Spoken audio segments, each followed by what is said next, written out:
Praise load హల్లెలూయా. దేవుని నామానికి స్తోత్రాలు. మీ అందరికీ నా వందనాలు తెలియజేస్తున్నాను. దేవుడు గత 11 మాసాలు ఆయన కృపలో, ఆయన కనికరము చొప్పున మనల్ని, మన కుటుంబాలని క్షేమకరమైనటువంటి స్థితిలో దేవాది దేవుడు ఆయన యొక్క బలిష్టమైనటువంటి రెక్కల క్రింద కాచి కాపాడినందుకు మరొకసారి స్తుతులు చెల్లిద్దామా? హల్లెలూయా. మరి ఈరోజు మొట్టమొదటి పునరుద్ధాన ఆరాధనలో దేవుడు మనల్ని సజీవుల లెక్కలో ఉంచాడు. ఆయన సన్నిధిలో ఆనందించడానికి, ఆయన నామాన్ని మహింపరచడానికి, ఆయన నామాన్ని ఘనపరచడానికి దేవుడు ఇచ్చినటువంటి శ్రేష్టమైనటువంటి సమయాన్ని బట్టి దేవాది దేవునికి వందనాలు చెల్లిద్దాం. మరి ఈ యొక్క నూతన మాసంలోనికి అడుగుపెట్టడం మాత్రమే కాదు, మొట్టమొదటి పునరుద్ధాన దినములో మనం ఉండడం మాత్రమే కాదు, ఈ 2025 సంవత్సరానికి ఇది ఆఖరి మాసం. మరి ఈ దినం చూడలేక, ఈ గడియ చూడలేక ఎంతోమంది లోకంలో ఉన్నటువంటి వారు, గనులైనటువంటి వారు, బలవంతులు, యోగ్యులైనటువంటి వారు, జ్ఞానవంతులు ఈ లోకాన్ని వీడి ఉన్నారు. మరి వారికన్నా మనం జ్ఞానవంతులమా, యోగ్యులమా, తెలివైనటువంటి వారమా, మంచివారమా అంటే కనుక నా దృష్టిలో అయితే కనుక, నేనైతే కనుక కాదని చెప్తాను. కానీ ఆయన యొక్క ఉచితమైనటువంటి కృప ద్వారా ఆయన సజీవుల లెక్కలో మనందరినీ కూడా ఉంచినందుకు దేవాది దేవునికి మరొకసారి స్తుతులు చెల్లిద్దామా? హల్లెలూయా. మరి వాక్యధ్యానంలోనికి వెళ్ళబోయే ముందు ప్రార్థన చేసుకుందాం. స్తోత్రములు స్తోత్రములు స్తోత్రములు ఆయన మహాపరిశుద్ధుడ, మహాగణుడ, గొప్ప దేవానికి వేలాది కోట్ల వందనాలు, స్తుతులు, స్తోత్రాలు చెల్లిస్తున్నాం తండ్రి. అవునయ్యా, ఈ యొక్క 2025 సంవత్సరం తండ్రి ప్రభా, ఆఖరి మాసంలోనికి తండ్రి అడుగు పెట్టడానికి తండ్రి మీరు చూపించినటువంటి కృపను బట్టి మీకు వందనాలు చెల్లిస్తున్నాం తండ్రి. మేమేదో యోగ్యులమని, మంచివారమని కాదు కానీ తండ్రి, నీ యొక్క ఉచితమైనటువంటి కృప ద్వారా తండ్రి ఇటు శ్రేష్టమైనటువంటి సమయాన్ని మీరు మాకు బహుమానముగా మీరు అందించారయ్యా. అందు నిమిత్తం మీకు వందనాలు చెల్లిస్తున్నాం తండ్రి. పరిశుద్ధుడా, నీకే స్తుతులు, స్తోత్రాలయ్యా, నీకు వందనాలు చెల్లిస్తున్నాం తండ్రి. యోగ్యత లేనటువంటి మాకు యోగ్యతనిచ్చినటువంటి దేవుడు నీవయ్యా, అర్హత లేనటువంటి మాకు అర్హతనిచ్చినటువంటి దేవుడు నీవయ్యా, నీకు వందనాలు చెల్లిస్తున్నాం తండ్రి. పరిశుద్ధుడా, నిత్య నివాసి అయినటువంటి దేవా, ఈ యొక్క మొట్టమొదటి పునరుద్ధాన ఆరాధనలో తండ్రి ప్రభా, జీవము కలిగినటువంటి మీ మాటల ద్వారా తండ్రి ప్రభా, అయ్యా, ఏ బిడ్డలు ఏ అవసరతలో వచ్చి ఉన్నారో నాకైతే తెలియదు, కానీ హృదయ రహస్యాలను ఎరిగినటువంటి దేవుడు నీవు కాబట్టి తండ్రి, జీవము కలిగినటువంటి మాటలు తండ్రి ప్రభా, కూడి ఉన్నటువంటి ప్రతి బిడ్డతో నాతో కూడా మాట్లాడి మీ నామానికి సమస్త మహిమ, ఘనత, ప్రభావములు చెల్లిస్తూ నజరుడని యేసు అతి పుణ్య పరిశుద్ధ నామములో అడిగి వేడుకొనుచున్నాం ప్రియ పరలోకపు తండ్రి, ఆమేన్. ప్రైజ్ లార్డ్ అండి. అందరికీ మరొకసారి దేవుని నామం పేరిట వందనాలు చెల్లిస్తున్నాను. హల్లెలూయా. మరి ఈరోజు పరిశుద్ధ గ్రంథంలో నుండి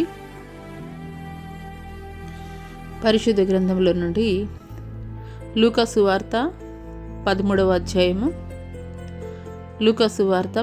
అధ్యాయము 6 నుండి 9 వచనాలు అయితే కనుక చదువుకుందాము. ఈ లేఖన భాగం మరి దేవుని సన్నిధిలో నేను మోకరిల్లి, అయ్యా, మరి ఈ యొక్క సంవత్సరానికి ఆఖరి మాసం అయినటువంటి డిసెంబర్ మాసానికి కావలసినటువంటి వర్తమానం బయలుపరచండి అయ్యా, మాట్లాడండి అయ్యా అని దేవుడిని అడిగినప్పుడు దేవుడైతే కనుక ఈ లేఖనాన్ని అయితే కనుక చూపించారు.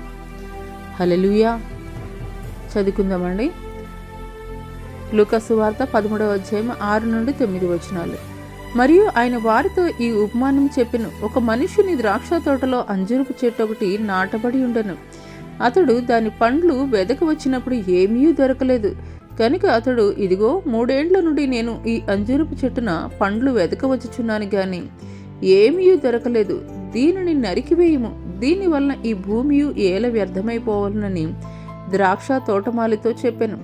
అయితే వాడు, అయ్యా, నేను దాని చుట్టూ త్రవ్వి ఎరువు వేయి మట్టుకు ఈ సంవత్సరం కూడా ఉండనిమ్ము, అది ఫలించిన సరి, లేని ఎడల నరికించి వేయమని అతనితో చెప్పాను. హల్లెలూయా. ఈ కొద్ది మాటలు దేవుడు మనందరి వినికిడిలో ఆశీర్వాదకరముగా పంచి ఇచ్చునుగాక. ఆమెన్. యేసుక్రీస్తు ప్రభుల వారు ఆయన ఆయన యొక్క మరి సువార్త పరిచర్యలో ఉపమానాల ద్వారానే చాలా సంగతులు అయితే కనుక శిష్యులకి కానీ లేదంటే ఆయన వెంట వచ్చేటువంటి జనులతో కూడా మరి సులభతరమైనటువంటి రీతిలో అర్థమయ్యేటువంటి రీతిలోనే ఆయన ఉపమాన రీతిగా అయితే కనుక చెప్తూ ఉండేవాడు. అదే రీతిగా ఇక్కడ కూడాను దేవుడు ఒక ఉపమానాన్ని అయితే కనుక చెప్తున్నారు. దేవుని ఒక రాకడ కొరకు ఏ రీతిగా సిద్ధపడాలన్నటువంటి విషయాన్ని ఆయన ఉపమానం రీతిగా అయితే గనక చెప్తున్నాడు. ఇక్కడ పరిశుద్ధ గ్రంథంలో గనక మనం చూసుకున్నట్లయితే మరి చెట్టు అనేది ఒక మనుష్యుని తోటి అయితే గనక పోల్చబడింది. ఒక మనుష్యునికి సాదృశ్యంగా అయితే గనక ఉంటుందని అయితే గనక చెప్పవచ్చు. ఇక్కడ చెట్లు అని అంటే గనక కేవలం అంజూరపు చెట్టు లేదంటే గనక ద్రాక్ష చెట్లు అని కాదు, కానీ ఈ యొక్క చెట్టు దేనికి సాదృశ్యంగా ఉన్నది అని అంటే కనుక మానవుని యొక్క జీవితానికి సాదృశ్యంగా ఉన్నది. మార్కు సువార్త 8వ అధ్యాయము 23వ వచనం కనుక మనం చూసుకున్నట్లయితే, ఆయన ఆ గురుడివాని చేయి పట్టుకొని ఊరు వెలుపలికి తోడుకొని పోయి వాని కన్నుల మీద ఉమ్మి వేసి వాని మీద చేతులుంచి నీకేమైనా కనబడుచున్నదా అని వారిని అడిగా, వాడు కన్నులెత్తి మనుషులు నాకు కనబడుచున్నారు, వారు చెట్ల వలె నుండి నడుచున్నట్లుగా నాకు కనబడుచున్నారు అన్ను. హల్లెలూయా. ఇక్కడ దేవుడు మనుషులని చెట్లతోటైతే కనుక పోల్చడం జరిగింది. అందుకొరకే మనము ఇక్కడ మనం చదువుకున్నటువంటి లేఖన భాగంలో ఉన్న చెట్లుని కూర్చి కూడాను మనం తెలుసుకోవాలనంటే కనుక అది ఒక విశ్వాస యొక్క జీవితానికి సాదృశ్యంగా ఉన్నది, ఒక విశ్వాస యొక్క జీవితానికి సాదృశ్యంగా ఉన్నది అనేటువంటి విషయాన్ని అయితే కనుక మనం అయితే కనుక నేర్చుకోవచ్చు. ఇక్కడ ఒక తోట ఉన్నదని తెలియజేయబడుతుంది. ఒక ద్రాక్ష తోట ఉన్నది. ఆ ద్రాక్ష తోటలో ఒక అంజూరపు చెట్టు అయితే కనుక నాటబడి ఉన్నది. మామూలుగా ఇక యెరూషలేము ప్రాంతంలో, ఇజ్రాయెల్ ప్రాంతంలో చూసుకున్నట్లయితే మరి రోడ్డు ప్రక్కన కూడాను అనేకమైనటువంటి ఈ యొక్క అంజూరపు చెట్లు విస్తారంగా ఉంటాయి. మరి వాటికైతే గనక మరి కాపు అంటే కనుక దానికి సెక్యూరిటీ అట్లాగూ ఉండొచ్చు, ఉండకపోవచ్చు. కానీ ఇది ద్రాక్ష తోట. ద్రాక్ష తోట అంటే దానికి ఒక కంచె ఉంటుంది, తోటమాలి కూడా ఉంటాడు.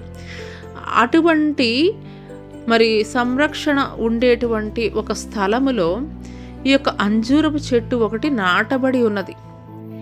ఈ యొక్క అంజూరపు చెట్టు ఒకటి నాటబడి ఉన్నది అనంటే ఇక్కడ మొట్టమొదటగా మనం ఈ యొక్క లేఖన భాగంలో మనం తెలుసుకున్నది ఏంటి అనంటే కనుక దేవుని యొక్క తోటలో మనం నాటబడాలి. దేవుని యొక్క తోటలో మనం నాటబడాలి. మరి పరిశుద్ధ గ్రంథంలో ఆదికాండంలో మనం చూసుకున్నట్లయితే దేవుడు సృష్టించినటువంటి ఆ యొక్క ఏదెను వనంలో మరి ఆయన సృష్టించినటువంటి ఆదాము అవ్వలనైతే గనక ఆ యొక్క ఏదెను వనంలో ఉన్నటువంటి వృక్ష ఫలాలని తింటూ మరి మంచి చెడులు తెలివినిచ్చేటువంటి వృక్ష ఫలాలను మాత్రం మీరు తినవద్దని దేవుడు వారికి ఆజ్ఞాపించినటువంటి వాడిగా ఉన్నాడు. అయితే అటువంటి సమయంలో దేవుడు ఏ చెట్టు ఫలాలైతే కనుక తినవద్దని చెప్పేసి అన్నారో ఆ చెట్టు ఫలాలు తినడం ద్వారా వారు ఆ యొక్క ఏదెను వనము నుండి గెంటివేయబడినటువంటి వారుగా ఉన్నారు. హల్లెలూయా. అదే రీతిగా ఇక్కడ దేవుని తోట అనంటే కనుక దేవుని యొక్క సంఘం. దేవుని తోట అనంటే కనుక దేవుని యొక్క సంఘం. ఎక్కడెక్కడో అంటే లోకములో పాపంలో కొట్టబడుతున్నటువంటి మనల్ని దేవుడు తీసుకొచ్చి ఎక్కడ నాటాడండి? ఆయన యొక్క సంఘములో మనల్ని అయితే గనక నాటాడు. ఆయన యొక్క సంఘములో నాటాడు. హల్లెలూయా. ఆయన యొక్క సంఘములో నాటాడు దేవాది దేవుడు. ఇక్కడ అపోస్తలుల కార్యములు 20వ అధ్యాయం 28వ వచనములో గనక మనం చూసుకున్నట్లయితే దేవుడు తన స్వరక్తమిచ్చి సంపాదించిన తన సంఘమును కాయుటకు పరిశుద్ధాత్మ మిమ్మను దేనియందు అధ్యక్షులుగా ఉంచెనో ఆ యావత్తు మందని గూర్చి మీ మట్టుకు మిమ్మను గూర్చి జాగ్రత్తగా ఉండుడి. ఇక్కడ సంఘంలో సంఘాన్ని స్థాపించాడు. ఆ సంఘాన్ని ఉంచబడినటువంటి నిన్ను నన్ను కూడాను ఆయన యొక్క స్వరక్తమిచ్చి సంపాదించాడు. స్వరక్తమిచ్చి సంపాదించినటువంటి ఈ యొక్క సంఘంలో ఆ సంఘాన్ని కాయటానికి, ప్రొటెక్ట్ చేయడానికి పరిశుద్ధాత్మని కూడా ఉంచారనేటువంటి విషయాన్ని అయితే కనుక మనం ఇక్కడ గ్రహించుకోవాలి. హల్లెలూయా. సంఘంలో ఈరోజు నువ్వు క్రైస్తవురాలుగా పిలువబడుతున్నావు, సంఘానికి వెళుతున్నావు, సంఘం సభ్యురాలుగా, సంఘంలో ఒక మెంబర్గా ఉంటున్నావు అని అంటే కనుక ఆయన యొక్క ఉచితమైనటువంటి రక్తము ద్వారా ఆయన స్వరక్తం ఇచ్చి నిన్ను కొన్నాడు. కాబట్టి ఆ సంఘంలో నిలబడడానికైతే గనక దేవుడు ఆ యొక్క అధికారం అయితే గనక ఇచ్చాడు. రెండవది ఏంటంటే కనుక సంఘంలో ఉన్నటువంటి వారికి ఉండేటువంటి ప్రయోజనాలు, సంఘంలో ఉండేటువంటి వారికి ఉండేటువంటి ప్రయోజనాలు ఏంటి అని అంటే కనుక సంఘంలో భద్రత ఉంటుంది, కంచె ఉంటుంది, సంరక్షణ ఉంటుంది, ఉపదేశం ఉంటుంది, క్రమం ఉంటుంది. హల్లెలూయా. బయట అనేకమైనటువంటి చెట్లు ఉంటాయి, లేదా ఎడారిలో లేదంటే అరణ్యంలో చాలా చెట్లు ఉంటాయి. వాటికి సంరక్షకులు ఎవరైనా ఉంటారా? లేదంటే వాటికి రోజు కూడాను నీళ్లు పెట్టేవాళ్ళు, లేదంటే గనక వాటికి ఎరువు వేసేవాళ్ళు ఉంటారా? ఎవరైతే గనక ఉండరు. కానీ ఒక తోటలో ఉంచబడినటువంటి ఒక మొక్కకి మాత్రం సంరక్షకులు అయితే గనక ఉంటారు. ఒక తోటలో ఉంచబడినటువంటి మొక్కకైతే కనుక సంరక్షకులు ఉంటాడు. రైతు ప్రతిరోజు కూడా ఆ తోటకు వస్తాడు, నీరు పెడతాడు. మరి ఆ మొక్కలకి ఏమైనా చీడలు ఏమన్నా ఉన్నాయా అని చెప్పేసి చూస్తాడు. ఏమైనా ఉన్నట్లయితే కనుక మరలా మందులు వేస్తాడు. అవి ఏమన్నా మరి బలహీనంగా ఉన్నాయి, ఎండిపోయే స్థితిలో ఉన్నాయి అంటే కనుక కొంచెం నీరు ఎక్కువ పెడతాడు. లేదు ఇంకా ఫలాలు అభివృద్ధిగా రావాలి అని అంటే కనుక ఎరువు వేస్తాడు. ఇట్లాగూ ఒక పర్సనల్ కేరింగ్ అయితే కనుక ఉంటుంది. అదే రీతిగా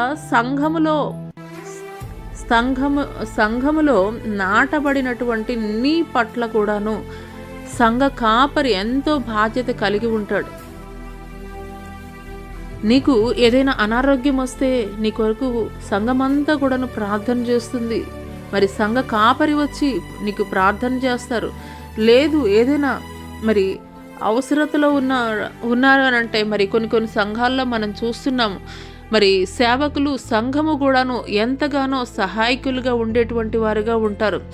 అంత మాత్రమే కాదు, మరి నీ జీవితాన్ని ఏ రీతిగా కట్టుకోవాలో, మరి బలహీనమైనటువంటి సమయాల్లో మరి దైవ సేవకుల యొక్క ఉపదేశం ద్వారా, దేవుని యొక్క మాటలు వినడం ద్వారా ఏ రీతిగా నీ జీవితాన్ని కట్టుకోవాలి, ఆ యొక్క వాక్యం వినడం ద్వారా, దైవ సేవకులు చెప్పేటువంటి వాక్యం వినడం ద్వారా మరి బలహీనమైనటువంటి స్థితిలో ఉన్నప్పుడు ఆ యొక్క వాక్యం నిన్ను బలపరుస్తుంది, ధైర్యపరుస్తుంది, దృఢపరుస్తుంది, స్థిరపరుస్తుంది. ఒక క్రమం ఉంటుంది, సంఘానికి క్రమం అనేది ఉంటుంది. ప్రతి దినము కూడాను ఆ యొక్క రైతు ఆ యొక్క తోటకి వెళ్ళి లేదంటే పొలానికి వెళ్ళి చక్కగా నీరు పెట్టి సమయానికి ఈ టైంకి ఇది చేయాలి, ఈ టైంకి ఇది చేయాలని ఏ రీతిగా ఆలోచన చేస్తాడో అదే రీతిగా సంఘంలో ఉన్నటువంటి సంఘ కాపరి కూడాను క్రమాలు అలవాటు చేస్తాడు. ఒక క్రమం అనేది అలవాటు అవుతుంది. బయట ఉన్నప్పుడు నీ ఇష్టానుసారంగా నీ యొక్క జీవితాన్ని నువ్వు జీవించవచ్చు. కానీ సంఘానికి వచ్చేటప్పుడు మాత్రం ఒక క్రమం కలిగి అయితే గనుక ఉంటావు. ఒక క్రమబద్ధమైనటువంటి జీవితానికి నీవైతే గనుక అలవాటు పడతావు. హల్లెలూయా. ఇన్ని ఫెసిలిటీస్ అయితే గనుక మరి సంఘములో అయితే గనక ఉన్నాయి. అందుకొరకే దేవుడు తన స్వరక్తం ఇచ్చి మరి సంఘములో నిన్నైతే గనక నాటాడు. హల్లెలూయా.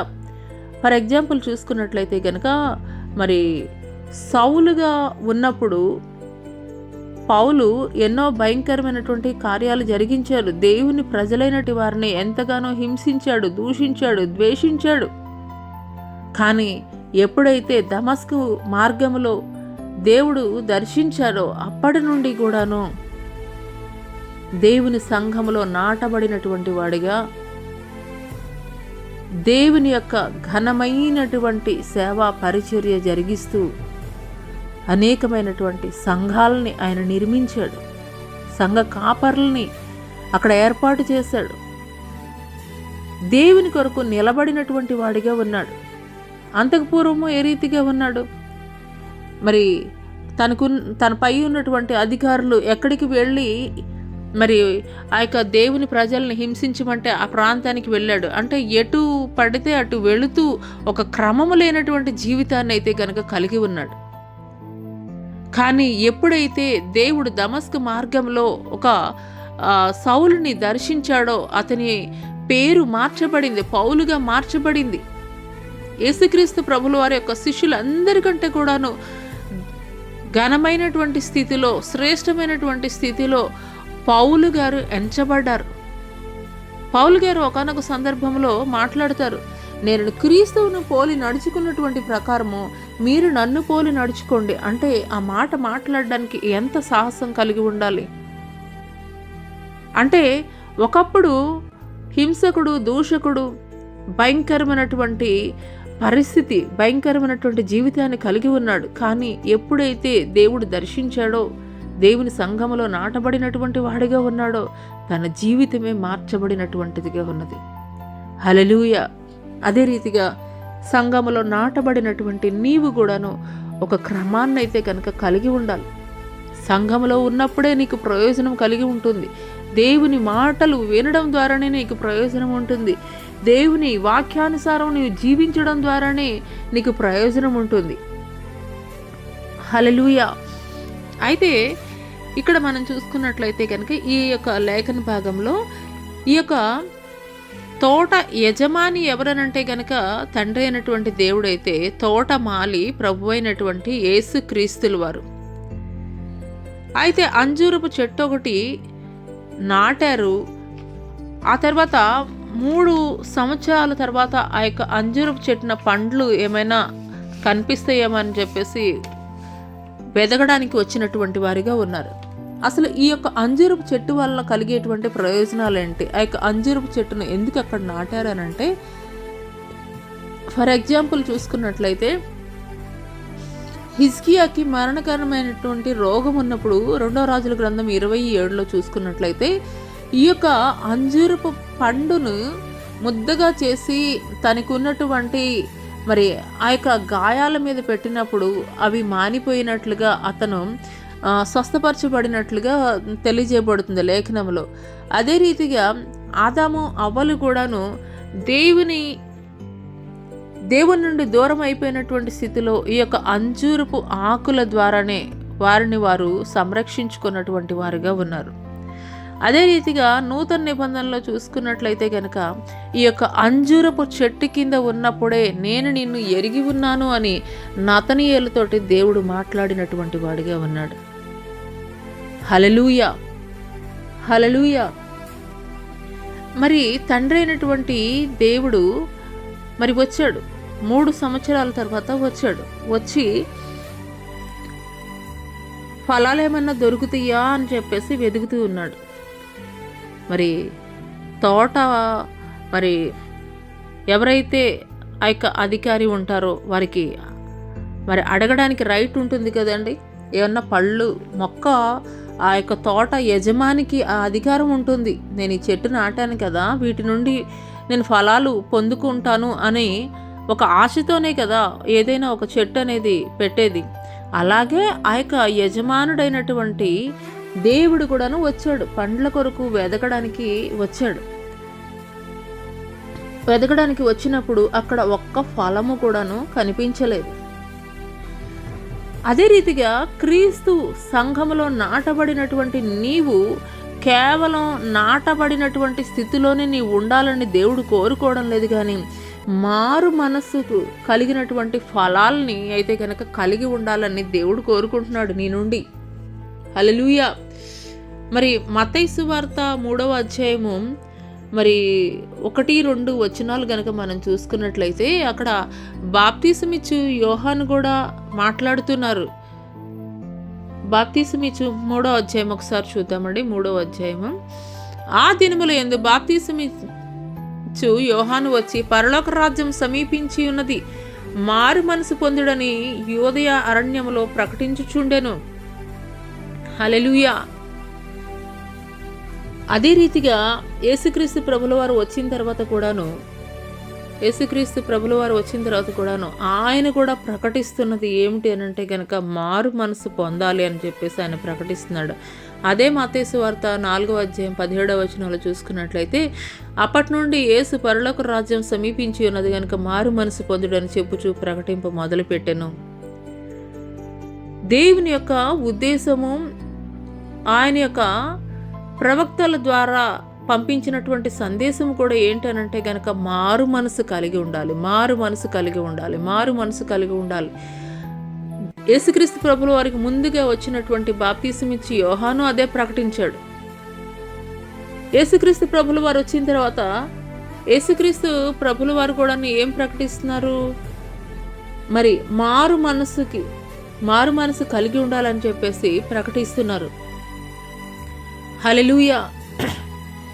మరి లూకాసు వార్త 3వ అధ్యాయము 8-9 వచనాలు కనుక చూసుకున్నట్లయితే, మారు మనసునకు తగిన ఫలములు ఫలించుడి, అబ్రహాము మాకు తండ్రి అని మీలో మీరు అనుకున మొదలు పెట్టుకొనవద్దు. దేవుడు ఈ రాళ్ల వలన అబ్రహామునకు పిల్లలు పుట్టింపగలడని మీతో చెప్పుచున్నాను.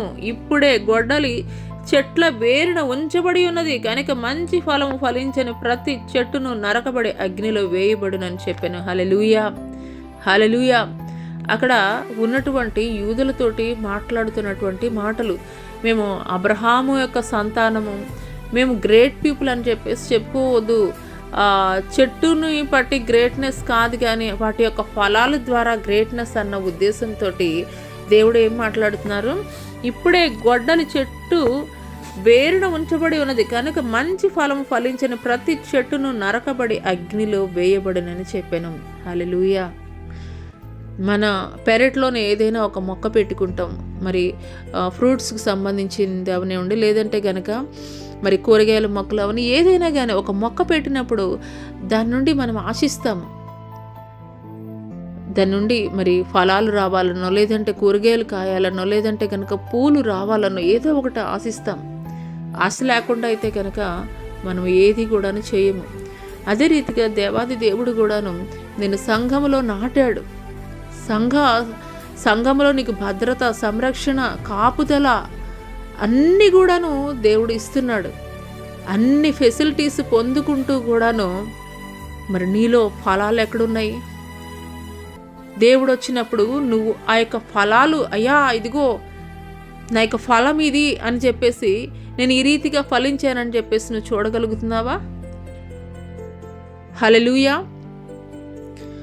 మరి పరిశుద్ధ గ్రంథంలో చూసుకున్నట్లయితే, ఒక యజమానుడు దూర ప్రాంతం వెళుతూ ఒక వ్యక్తికి 5 తలాంతులు, ఒక వ్యక్తికి 2, ఒక వ్యక్తికి 1 ఇచ్చి వెళ్తాడు.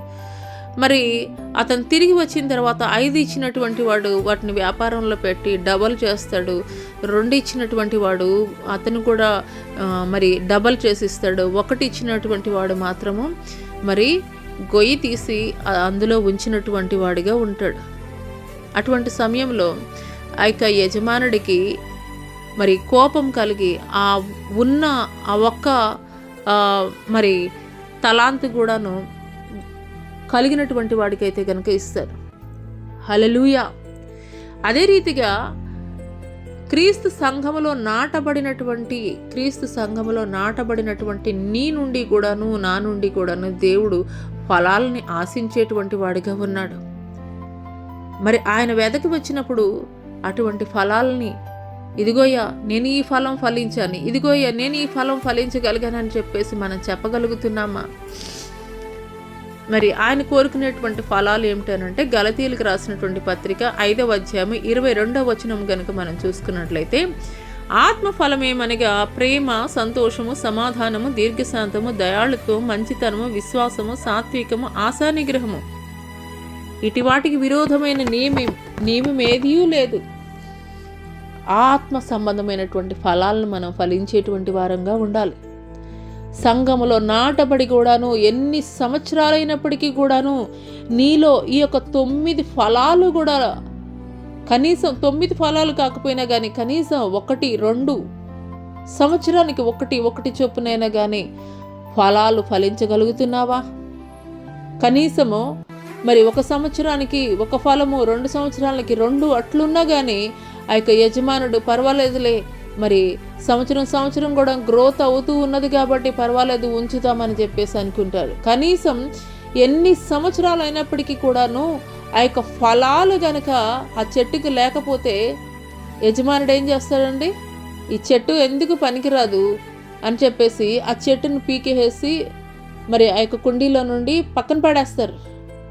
అదే రీతిగా దేవాది దేవుడు కూడాను సంఘము ఆయన స్వరక్తమిచ్చి కొన్నటువంటి నిన్ను నన్ను కూడాను సంఘములో నాటినటువంటి నీవు మొట్టమొదటి స్థితిలోనే నీవు ఉన్నట్లయితే కనుక దేవుని యొక్క ఉగ్రతకి గురవుతావు అన్నటువంటి విషయాన్ని అయితే కనుక మర్చిపోవద్దు. ఆత్మ ఫలాల్ని క్రైస్తవులుగా పిలువబడుతున్నటువంటి మనము ఆత్మ ఫలాలు ఫలించాలి. పాత రోత జీవితాన్ని విడిచిపెట్టేటువంటి వారముగా ఉండాలి. గత కాలంలో నువ్వు ఏ అలవాట్లు కలిగి ఉన్నావో, గత కాలంలో ఏ మరి విశ్వాసాన్ని కలిగి ఉన్నావో అదే విశ్వాసాన్ని 10 సంవత్సరాలైనా 20 సంవత్సరాలైనా లేదా మరి ఇంకా ఎక్కువ సంవత్సరాలు అయినప్పటికీ కూడాను కేవలము ఒక విశ్వాసిగా మాత్రమే ఉంటున్నావా? లేదంటే నీలో ఫలాలు వెదకవచ్చినప్పుడు అయ్యా నేను ఈ ఫలం ఫలించాను హల్లెలూయా హల్లెలూయా. ఒక క్లాస్ రూమ్లోనే మనం చూస్తామండి. క్లాస్ రూమ్లో మనం చూసినప్పుడు మరి ఫస్ట్ క్లాస్లో వచ్చిన వాళ్ళు, సెకండ్ క్లాస్ వచ్చిన వాళ్ళు, థర్డ్ క్లాస్ వచ్చిన వాళ్ళకి టీచర్ ఏం చెప్తారండి? మిగతా వాళ్ళందరిని ఎదుట వీళ్ళ ముగ్గురిని కూడా నిలబెట్టి ఇగో వీళ్ళలాగా మీరు కూడా తెచ్చుకోవాలి, ఈసారి కాకపోయినా నెక్స్ట్ టైం అయినా సరే మీరు మరి మంచి మార్కులు తెచ్చుకోవడానికి మీరు పోటీ పడండి అని చెప్పేసి చెప్తారు. అదే రీతిగా దేవుని సంఘములో నాటబడినటువంటి నీవు నేను కూడాను ఎన్ని సంవత్సరాలైనా కానీ ఎదుగు పొదుగు లేనటువంటి మరి వృక్షములాగా ఉండడానికైతే కనుక వీల్లేదు. దేవుడు అటు రీతిగా మరి మనల నుండి ఆయన ఆశించడం లేదు, కానీ మనం ఫలించేటువంటి వారిగా ఉండాలి. హల్లెలూయా. క్రైస్తవులమైనటువంటి మనము, క్రైస్తవులుగా పిలువబడుతున్నటువంటి మనము అనేకులకు ఒక మాదిరికరమైనటువంటి జీవితాన్ని మనం కలిగి ఉండాలి. 10 సంవత్సరాలు వెళ్ళినా 20 సంవత్సరాలు వెళ్ళినా కానీ నీ వీధిలో లేదంటే నీ చుట్టుప్రక్కల లేదంటే నువ్వు చేస్తున్నటువంటి మరి ఆ యొక్క ప్రాంతంలో నీ గురించి ఒక మంచి సాక్ష్యం లేకపోతే మార్పు ఎలా అవుతుంది? ఖచ్చితంగా నువ్వు మందిరానికి వెళుతున్నావు, క్రీస్తుని వెంబడిస్తున్నావు అని అంటే క్రీస్తు కలిగినటువంటి గుణగణాలని వీటన్నిటినీ కూడా నువ్వు కలిగి ఉండాలి. కలిగి ఉన్నప్పుడు నిన్ను గూర్చి నువ్వు చెప్పడం కాదు, కానీ నిన్ను గూర్చి అనేకులు సాక్ష్యం చెప్పేటువంటి వారుగా ఉంటారు. హల్లెలూయా. ఖచ్చితంగా ఈ యొక్క ఫలాల్ని, ఆత్మ ఫలాల్ని మనం ఫలించేటువంటి వారముగా అయితే కనుక ఉండాలి. ఎందుకొరకు అని అంటే కనుక ఆయన నాటింది, ఆయన స్వరక్తమిచ్చి కొన్నటువంటి ఆ యొక్క సంఘములో నిన్ను నన్ను కూడా ఆయన నాటాడు. యోహాను సువార్త 15వ అధ్యాయం 8వ వచనంలో చూసుకున్నట్లయితే, మీరు బహుగా ఫలించడం వల్ల నా తండ్రి మహిమపరచబడును, ఇందువల్ల మీరు నా శిష్యులగుదురు. హల్లెలూయా. చాలాసార్లు మనం అనుకుంటాం, నేను దేవుడు శిష్యురాలుగా ఉండాలి, యేసుక్రీస్తు ప్రభుల వారికి శిష్యుడిగా ఉండాలి, శిష్యురాలుగా ఉండాలని చెప్పి. ఇక్కడ దేవుడు క్లియర్గా మాట్లాడుతున్నారండి. ఏ రీతిగా మనం శిష్యులము అవుతామనంటే గనక మనం ఫలించేటువంటి వారముగా ఉన్నప్పుడు ఆత్మవరాలు, కృపావరాలు, ఆత్మ ఫలాలు ఇలాగూ నీలో సంవత్సరము కూడాను ఫలభరితమైనటువంటి జీవితాన్ని కలిగి ఉన్నప్పుడు అనేకసార్లు మనం చేసేటువంటి ప్రార్థన ఏ రీతిగా ఉంటుంది అని అంటే కనుక భౌతిక సంబంధమైనటువంటి విషయాల్లోనే దేవా నన్ను ఆశీర్వదించు, దేవా నన్ను దీవించు, దేవా నాకు ఒక మంచి ఉద్యోగం కావాలి, దేవా నా వ్యాపారం అభివృద్ధి చెందాలి. ఓకే, ఇవన్నీ కూడా కావాలి. అందుకొరకే దేవుడు ఏమంటాడు? మొదటగా నా నీతిని, రాజ్యాన్ని మీరు వెదకండి, అప్పుడు అవన్నీ కూడాను మీ వెంట వస్తాయని దేవుడు తెలియజేస్తున్నాడు. కానీ మనం ఏం చేస్తున్నాం? మొదటగా ఉంచవలసినటువంటి ప్రయారిటీలో సెకండ్ పెడుతున్నాము, సెకండ్ ఉండాల్సినటువంటి ప్రయారిటీలో ఫస్ట్ పెడుతున్నాం. ఆయన ఏమంటున్నారు? మొదటగా నా నీతిని, రాజ్యాన్ని మీరు వెదకండి, ఆత్మ సంబంధమైనటువంటి ఫలాలు మీరు ఫలించండి. ఫలించినప్పుడు మీరు అడగనవసరం లేదు, అవన్నీ కూడాను మీ వెంటబడి వస్తాయని చెప్పేసి దేవాది దేవుడు తెలియజేస్తున్నాడు. మరి పరిశుద్ధ లేఖనంలో మనం చూస్తాము, మీరు చెడ్డవారయ్యుండి మీ పిల్లలు రొట్టెను అడిగితే రాయిని, చేపను అడిగితే పాముని ఇస్తారా? మరి మీ యొక్క పరలోకపు తండ్రి ఎన్నో రెట్లు శ్రేష్టమైనటువంటి వాడు కదా, మరి ఎన్నో రెట్లు శ్రేష్టమైనటువంటి ఈవులు మీకు ఇవ్వరా అని చెప్పేసి దేవాది దేవుడు మాట్లాడుతున్నారు. హల్లెలూయా. మన దేవుని సన్నిధిలో మోకరిల్లి లేదంటే ఉపవాసాలుండి గంటల తరబడి ప్రార్థన చేసి బాహ్య సంబంధమైనటువంటి విషయాల్లో మరి ఎన్నో ప్రయత్నాలు చేస్తూ ఉంటాము. కానీ ఆత్మ సంబంధమైనటువంటి విషయాల్లో ఏనాడైనా కానీ దేవా నేను ఆత్మీయంగా నేను ఇలాగ ఫలించాలి, ఆత్మీయంగా మరి ఈ విషయంలో నేను ఫలించాలి, ఆత్మీయంగా నేను మరి ఆత్మ వరాలను నేను కలిగి ఉండాలి, అయ్యా నాకు ఆ వరాలు నాకు దయచేయవా, నాకు కావాలయ్యా, నాకు ఆశ ఉందయ్యా, నేను పొందుకోవాలయ్యా, అందరిలో ఒకరిగా నేను ఉండడం కాదయ్యా, నేను అందరిలో నేను స్పెషల్గా ఉండాలి, నేను యూనిక్గా ఉండాలి, నేను నీకు అతి చేరువలో నేను ఉండాలయ్యా, నేను నీతో మాట్లాడాలని ఆశ ఉందయ్యా, నువ్వు నాతో మాట్లాడయ్యా. దేవుని స్వరాన్ని నువ్వు ఏనాడైనా వినగలిగావా? దేవుడు నీతో మాట్లాడారా ఏనాడైనా? లేదంటే దేవుని యొక్క ఆత్మ వరాల్ని, ఆత్మ ఫలాల్ని నీవు పొందుకోగలిగావా? కానీ భౌతిక సంబంధమైనటువంటి అవసరతల కొరకు మాత్రము రోజుల తరబడి, గంటల తరబడి ఉపవాసాలుండి మరీ ప్రార్థనలు చేస్తుంటాము. కానీ ఆత్మ సంబంధమైనటువంటి విషయాల్లో దేవా నన్ను ఆశీర్వదించయ్యా, దేవా నన్ను దీవించయ్యా, దేవా నన్ను హెచ్చించయ్యా ఏనాడైనా అడగగలిగామా? పరిశుద్ధాత్మ దేవుడు మనల్ని ఫలించమనేది ఆయన మాట్లాడుతున్నారు. మీరు బహుగా ఫలించడం వలన నా తండ్రి మహిమపరచబడును. పరలోకపు తండ్రి మహిమపరచబడాలంటే మనం ఏ రీతిగా ఉండాలండి? బహుగా ఫలించేటువంటి వారముగా ఉండాలి. బహుగా ఫలించడం వల్ల కలిగేటువంటి ప్రయోజనం ఏంటి? రెండో ప్రయోజనం ఏంటి? యేసుక్రీస్తు ప్రభుల వారి యొక్క శిష్యుడిగా, శిష్యురాలుగా పిలువబడతాం. హల్లెలూయా. నువ్వు శిష్యుడిగా, శిష్యురాలుగా పిలువబడాలి అనేటువంటి ఒక ఆశను నువ్వు కలిగి ఉన్నట్లయితే గనక, నేను ఇప్పటి వరకు యేసుక్రీస్తు శిష్యుడిని, శిష్యురాలని చెప్పేసి నువ్వు నోటి మాటలతోటి చెప్తున్నావేమో, కానీ దేవుడు ఇక్కడ క్లియర్గా తెలియజేస్తున్నాడు. ఆయన శిష్యుడు, శిష్యురాలని పిలువబడాలి అని అంటే మొదటగా ఆయన చెబుతున్నది ఏంటంటే నువ్వు బహుగా ఫలించాలి. బహుగా ఫలించాలంటే భౌతిక సంబంధమైనటువంటి విషయాల్లో మాత్రమే కాదు, మొదటగా ఆత్మ సంబంధమైనటువంటి విషయాల్లో నువ్వు బహుగా ఫలించాలి. బహుగా ఫలించడం వలన కలిగేటువంటి ప్రయోజనం ఏంటండి? పరలోకపు తండ్రిని మహిమపరిచేటువంటి వారముగా ఉంటాం. రెండవది ఏంటి? యేసుక్రీస్తు ప్రభుల వారి యొక్క శిష్యుడు, శిష్యురాలని అని మనం గర్వంగా చెప్పుకోగలిగేటువంటి స్థితిలో ఉంటాం. హల్లెలూయా. ఇప్పటి వరకు కేవలం నీ నోటి మాటలతో చెప్తున్నావేమో, నేను యేసుక్రీస్తు ప్రభుల వారి శిష్యుడిని, శిష్యురాలని, లేదంటే గనక ఆయనంటే నాకు ఎంతో ఇష్టము, ఆయనంటే నీకు ఎంతో ఇష్టమై ఉండొచ్చు, కానీ ఆయనకి కూడా నీవంటే అంతే ఇష్టమై ఉండాలి కదా. అంతే మనం చెప్తా ఉంటాం, నాకు ప్రైమ్ మినిస్టర్ మోడీ గారు తెలుసు, లేదంటే చీఫ్ మినిస్టర్ చంద్రబాబు నాయుడు గారు తెలుసు అని, స్టేట్ మొత్తం తెలుసు, లేదంటే కనుక వరల్డ్ వైడ్ మొత్తం అందరూ తెలుసు, కానీ నువ్వు తెలవాలి కదా. ఒక ప్రైమ్ మినిస్టర్ గారు వచ్చి పలానా సోన్సో సిస్టర్ నాకు తెలుసని, సోన్సో బ్రదర్ నాకు తెలుసని అది చెప్తే అది అంత గ్రేట్గా ఉంటుంది. హల్లెలూయా. అదే రీతిగా దేవాది దేవుడు కూడాను మరి నువ్వు బహుగా ఫలించడం వలన తండ్రి మహిమపరచబడేటువంటి వాడిగా ఉంటాడు. తండ్రి, పరలోకపు తండ్రి మహిమపరచబడడం వల్ల కలిగేటువంటి ప్రయోజనం ఏంటి? కుమారుడైనటువంటి యేసుక్రీస్తు ప్రభుల వారు చెప్తారు, నా శిష్యుడు, నా శిష్యురాలని చెప్పేసి ఆయన చెప్తాడు. నువ్వు ఇప్పటి వరకు నీ జీవితంలో నువ్వు చెప్పుకుంటూ తిరిగావు, కానీ ఇక మీదట నీ గురించి ఆయనే సాక్ష్యం చెప్పేటువంటి వారుగా ఉంటారు. హల్లెలూయా, హల్లెలూయా. కాబట్టి మనం మారు మనసుకు తగినటువంటి ఫలాల్ని కలిగి ఉండేటువంటి వారముగా ఉండాలి. హల్లెలూయా. ఐదో విషయం ఏంటనంటే కనుక ఆయన మరి ఒక రోజు లేదంటే 2 రోజులో లేదంటే కనుక ఒక నెల ఆగి నాకు చెట్టు ఫలాలు కావాలి, చెట్టు ఫలాలు ఉన్నాయా లేవా అని చెప్పేసి వెతకడానికి ఆయన రాలేదు. కానీ 3 సంవత్సరాలు, 3 సంవత్సరాలు. హల్లెలూయా, హల్లెలూయా. ఇక్కడ చూసుకున్నట్లయితే లేఖన భాగము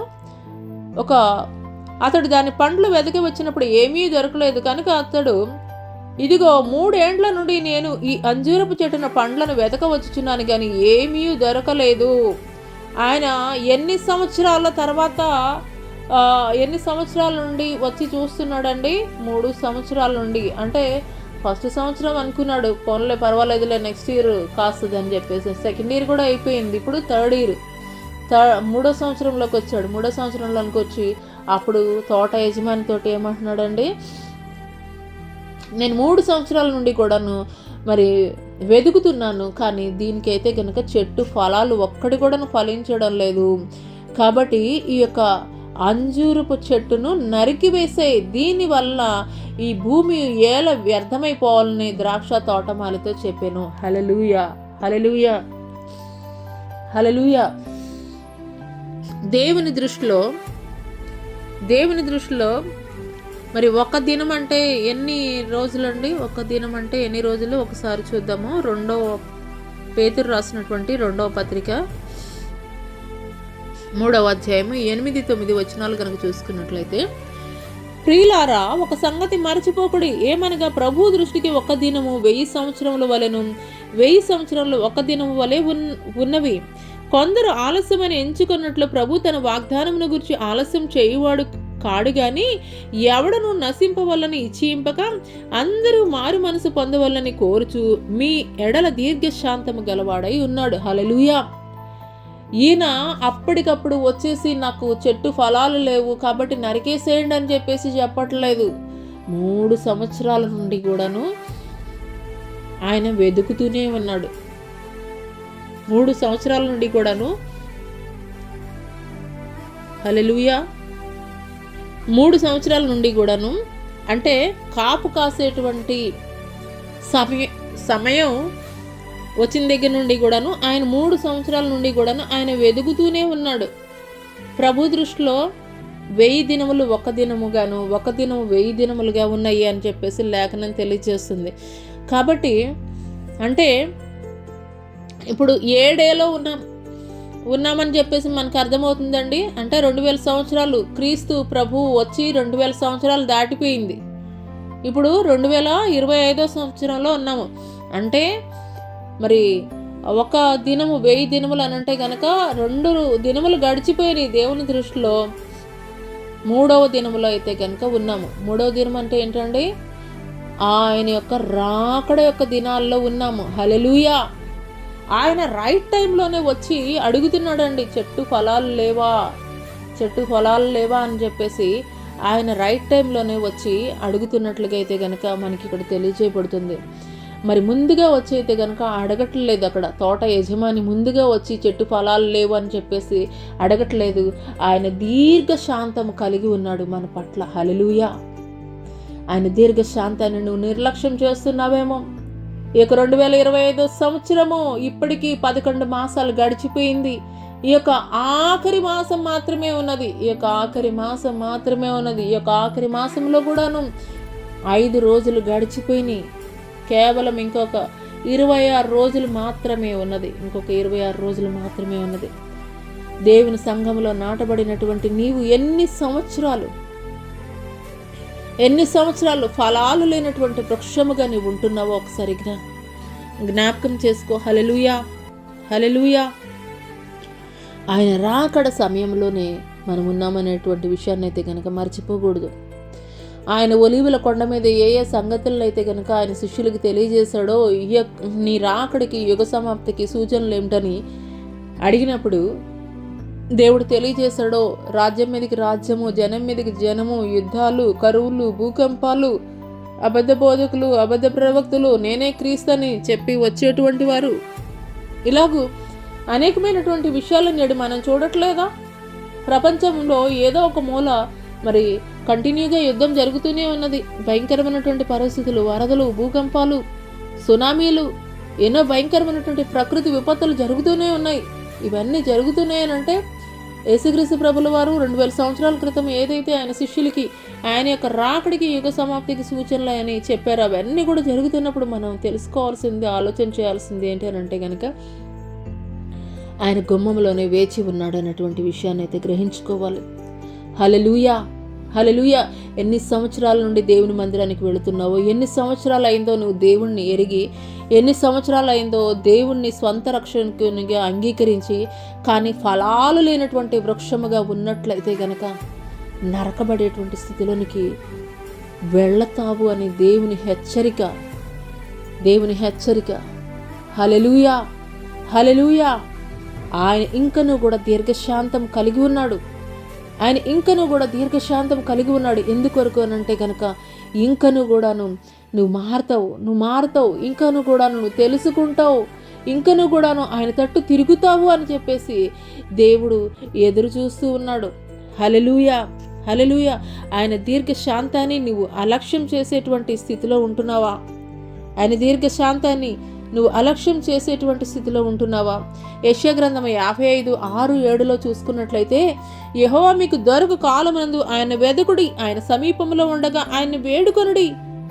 భక్తిహీనులు తమ మార్గములను విడవలను, దుష్టులు తమ తలంపులను మానవలను. వారు యెహోవా వైపు తిరిగిన ఎడల ఆయన వారి యందు జాలిపడును, వారు మన దేవుని వైపు తిరిగిన ఎడల ఆయన బహుగా క్షమించును. హల్లెలూయా.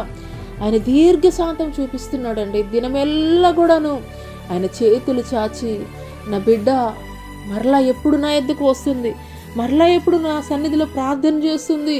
మరి తొలి దినాల్లో కలిగి ఉన్నటువంటి రోషం కలిగినటువంటి భక్తి, మంట కలిగినటువంటి భక్తి ఎప్పుడు నా కుమార్తె కలిగి ఉంటుంది, నా కుమారుడు కలిగి ఉంటాడని ఆయన దినమెల్లా చేతులు చాచి నీ కొరకు ఎదురు చూస్తున్నాడు. ప్రియ సహోదరి, సహోదరుడా, ఒక తప్పిపోయినటువంటి కుమారుడి కొరకు తండ్రి ఏ రీతిగా ఎదురు చూస్తున్నాడో, కుమారుడు దూరమున ఉండగానే పరుగున వెళ్ళి మెడ మీద పడి ముద్దు పెట్టుకొని మరి అతనికి నూతనమైనటువంటి వస్త్రాలు ధరింపచేసి ఉంగరము తొడిగించి విందు చేయించాడు. అదే రీతిగా నీవు కూడా తప్పిపోయి ఉన్నావేమో, తొట్టిల్లిపోయినటువంటి స్థితిలో ఉన్నావేమో, అపవాది నీతో చెప్తున్నాడేమో, నీ జీవితం ఎందుకు పనికిరాడినటువంటిది, వ్యర్థమైపోయినటువంటిది, మరలా నీ దేవుడి యొద్దకు వెళ్ళడానికి నీకు అర్హత లేదు, యోగ్యత లేదని అపవాది నీ చెబులో చెబుతున్నాడేమో. అపవాది యొక్క మాటల్ని ప్రక్కన పెట్టు. దేవుడు నీ కొరకు ఎదురు చూస్తున్నాడు అన్నటువంటి విషయాన్ని నువ్వు గ్రహించుకో. తప్పిపోయినటువంటి కుమారుని యొక్క తండ్రి ఎంతగా ఎదురు చూస్తున్నాడో అంతకంటే ఎక్కువగా నీ తండ్రి, నీ పరలోకపు తండ్రి నీ కొరకు ఎదురు చూస్తున్నాడు. హల్లెలూయా. ఇన్ని సంవత్సరాలు నీ జీవితంలో ఏ రీతిగా గడిచిపోయినాయి. కానీ ఈ యొక్క 2025 సంవత్సరానికి ఆఖరి మాసంలో పరిశుద్ధాత్మ దేవుడు నీతో మాట్లాడుతున్నప్పుడు, ఈ మాటలు దేవుడు నా కొరకే మాట్లాడుతున్నారని నన్ను నేను సరిచేసుకోవాలి. మరలా నా తండ్రి దగ్గరికి నేను రావాలి. తొలి దినాల్లో నేను ఎంత భక్తి చేశానో, ఎంత రోషం కలిగి ఉన్నానో, ఎంత కన్నీరు కార్చి నా దేవుని సన్నిధిలో ప్రార్థన చేశానో, మరలా నా దేవుడి దగ్గరికి నేను మరలా తిరిగి రావాలి. హల్లెలూయా, హల్లెలూయా, హల్లెలూయా. దేవుడు పిలుస్తున్నాడా మా ప్రియ సహోదరి, సహోదరుడా? నిర్లక్ష్యం వహించవద్దు. గడిచిపోయినటువంటి, పాడైపోయినటువంటి నీ జీవితాన్ని మరలా బాగు చేసుకోవడానికి ఇదొక మంచి అవకాశంగా దేవుడు నేనైతే కనుక పిలుస్తున్నాడు. అందుకొరకే ఆయన నీ పట్ల దీర్ఘశాంతం వహించి ఉన్నాడు. అనేటువంటి విషయాన్ని అయితే కనుక నువ్వు మర్చిపోవద్దు. హల్లెలూయా, హల్లెలూయా. దీర్ఘశాంతం కలిగి ఉన్నటువంటి దేవాది దేవుడు యొక్క ఉదయకాల సమయంలో నీతో మాట్లాడుతున్నాడు. ఇక 2025 సంవత్సరము 2024 31st నైట్ ఎన్నో తీర్మానాలు దేవుడి కొరకు.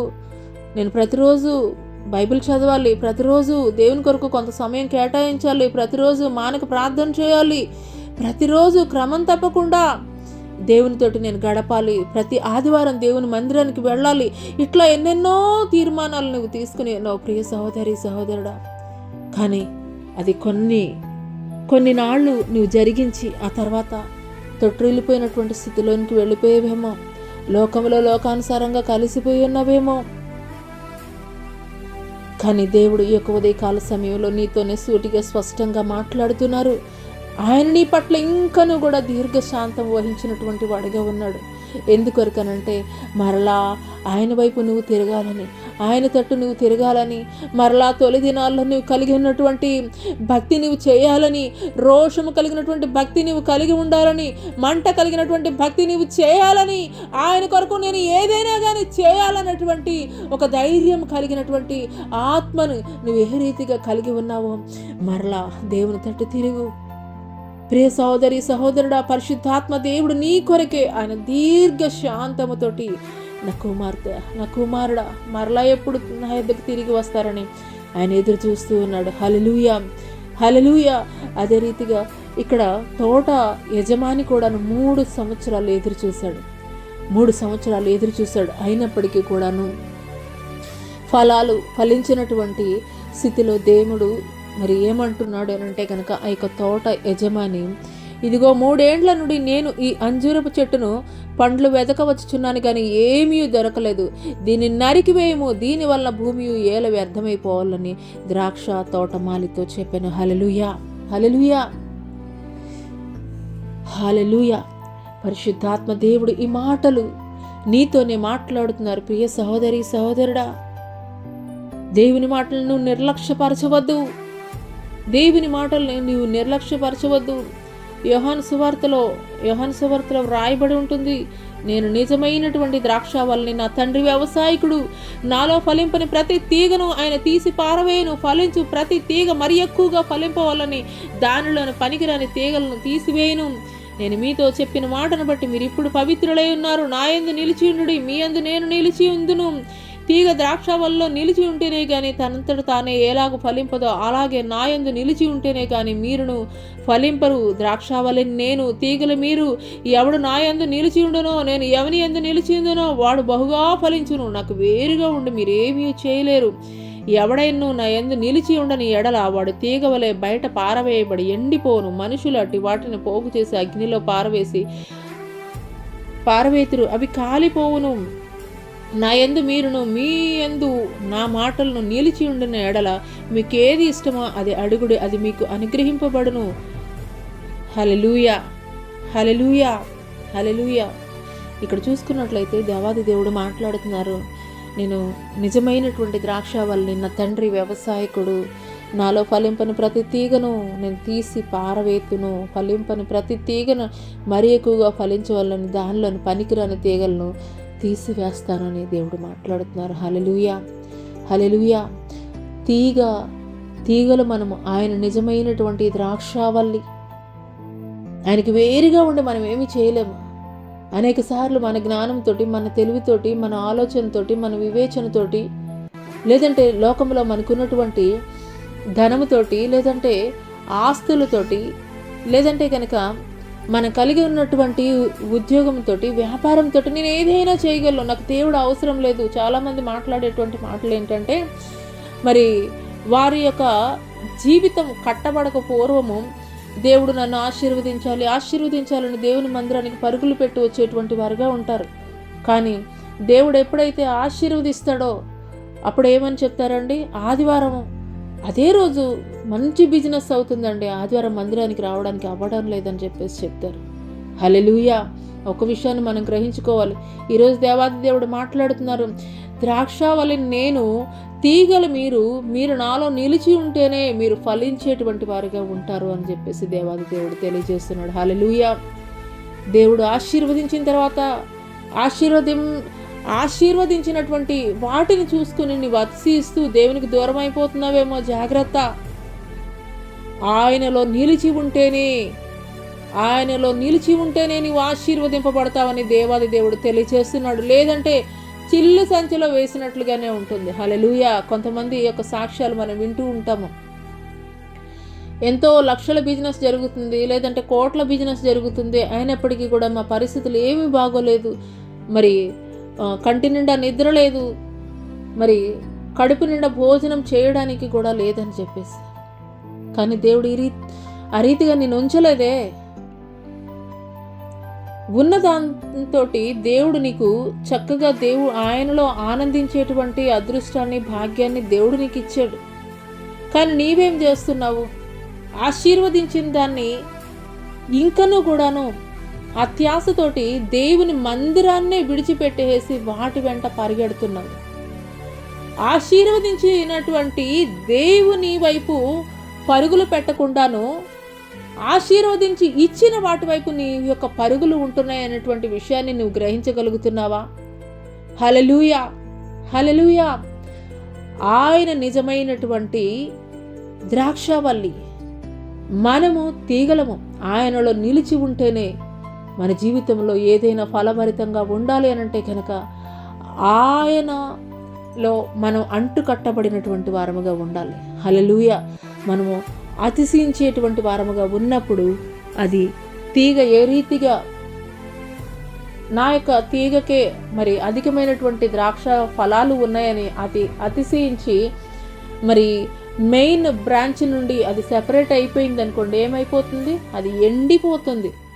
మనుషుల చేత త్రొక్కబడి అగ్నిలో కాల్చబడేటువంటి స్థితిలోనికి వెళ్ళిపోతుంది. హల్లెలూయా.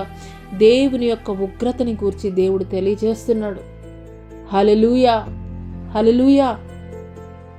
పరిశుద్ధాత్మ దేవుడు మరి గోధుమల్ని, గురుగుల్ని గూర్చి కూడా తెలియజేస్తూ, గోధుమల పంటనైతే కనుక నేను వేశాను, కానీ గురుగులు ఏ రీతిగా వచ్చాయో, మరి అపవాదైతే కనుక మరి ఆ యొక్క గోధుమల మధ్యలో గురుగుల్ని మరి నాటి వెళ్ళాడు అని చెప్పినప్పుడు మరి గోధుమలతో పాటు గురుగులు కూడా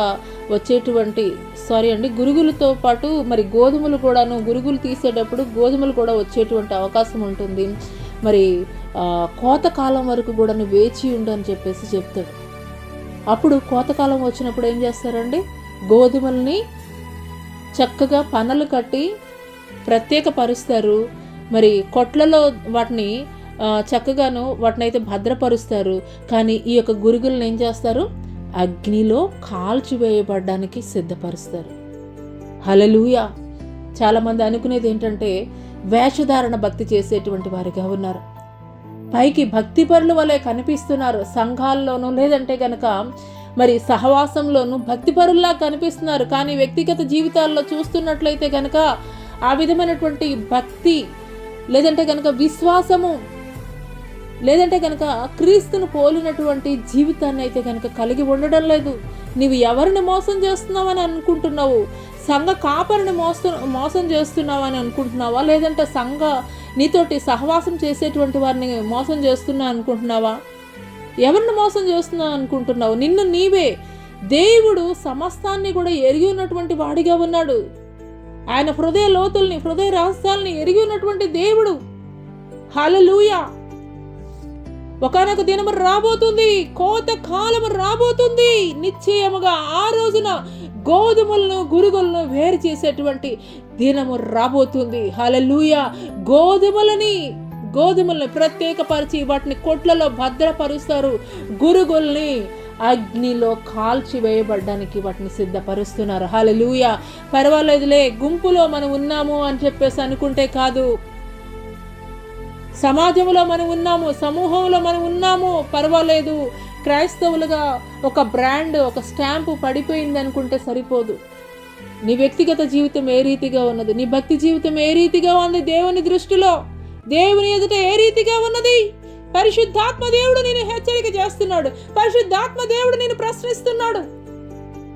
ఒంటరిగా నీ గదిలో ఉన్నప్పుడు, ఏకాంతంగా నీ గదిలో ఉన్నప్పుడు నీ యొక్క భక్తి జీవితం, నీ యొక్క విశ్వాస జీవితం ఏ రీతిగా ఉన్నది?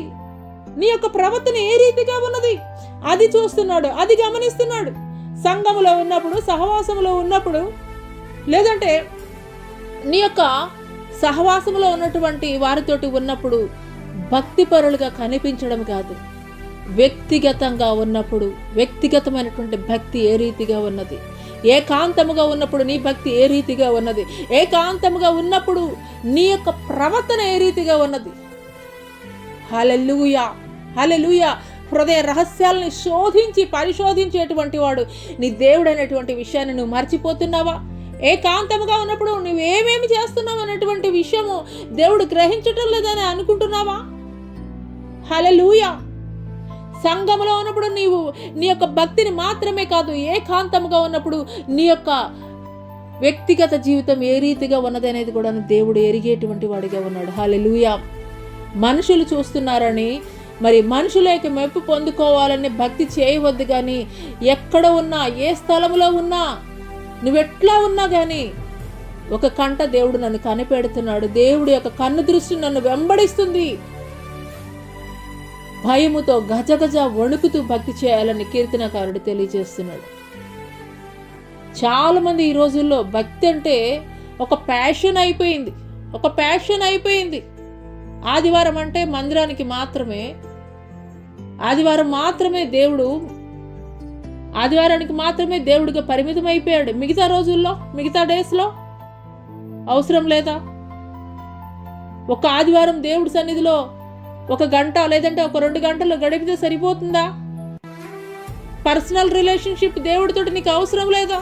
ప్రతిసారి నీకు దైవ సేవకుడు వచ్చి నీ యొక్క ప్రతి అవసరతలో కూడాను ఆయన సహాయకుడిగా ఉంటాడా?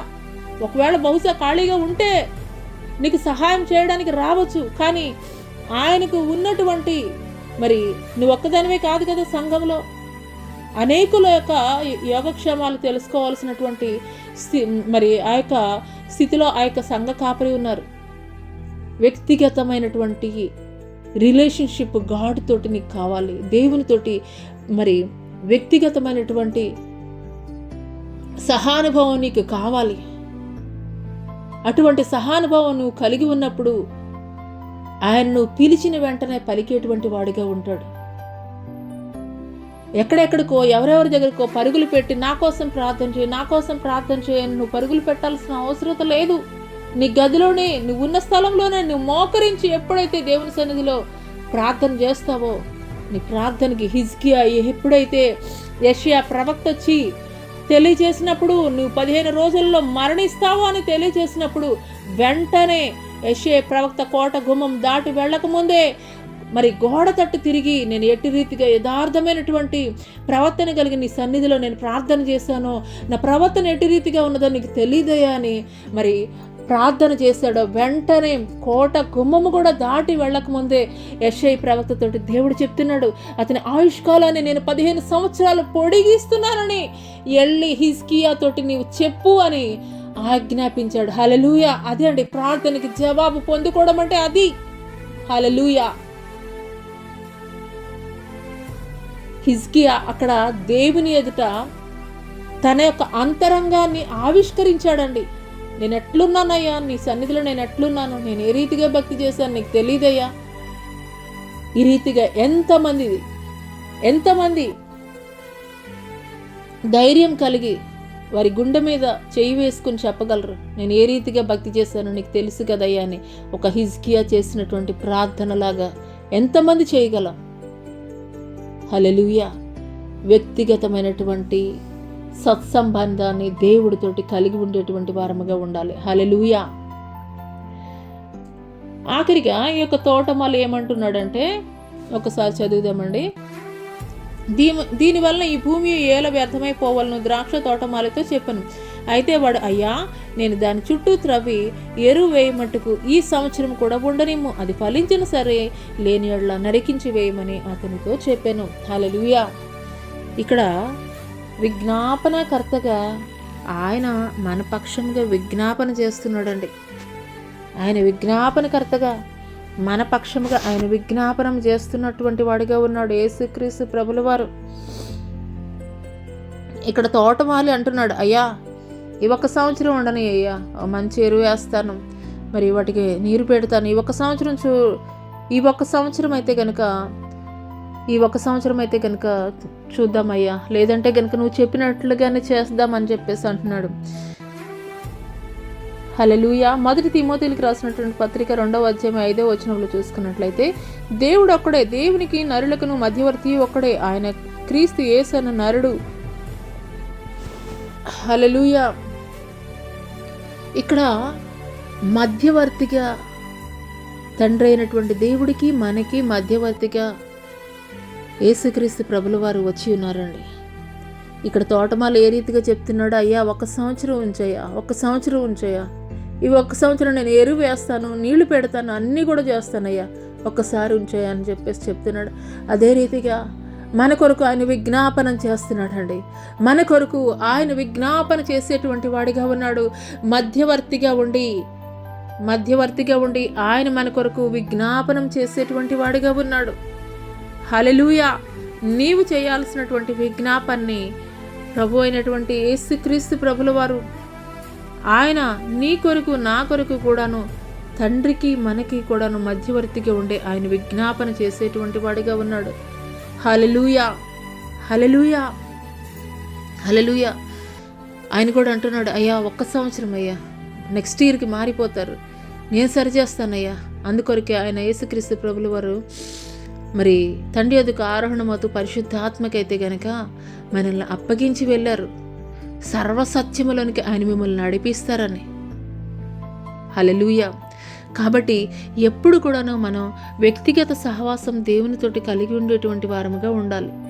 కలిగి ఉన్నప్పుడు ఖచ్చితంగా అన్నమాట ఆయన మనల్ని సరైనటువంటి త్రోవల్లో నడిపించేటువంటి వారిగా ఉంటారు. హల్లెలూయా, హల్లెలూయా.